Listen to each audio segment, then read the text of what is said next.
In the aftermath of the deadly terror attack in Pahalgam, where 26 people lost their lives, tensions between India and Pakistan are now teetering on the edge of crisis.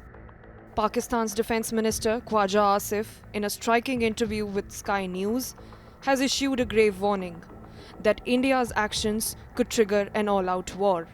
Asif said that the Pakistani military is prepared for any eventuality and if pushed, the response would be measured but total.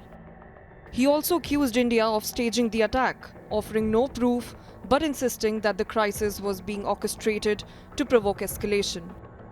He added that a conflict between two nuclear powers should concern the entire world, calling the standoff not just a regional issue but a global threat.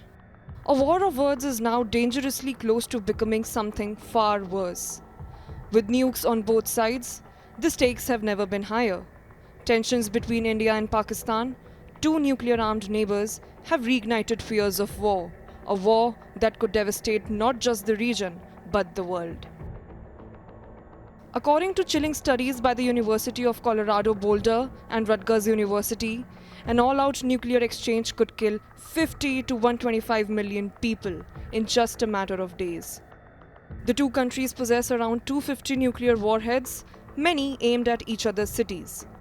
The first few strikes could wipe out over 700,000 lives instantly, but the nightmare wouldn't stop there. Over 80 billion pounds of thick black smoke would rise into the atmosphere, blocking sunlight and plunging the planet into a nuclear winter. Temperatures worldwide could drop by up to 9 degrees Fahrenheit, levels not seen since the Ice Age.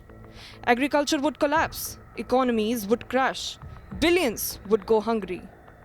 Both nations hold the power to end life as we know it, and the world watches, holding its breath. A war lasting less than a week could change the climate for years and haunt humanity forever.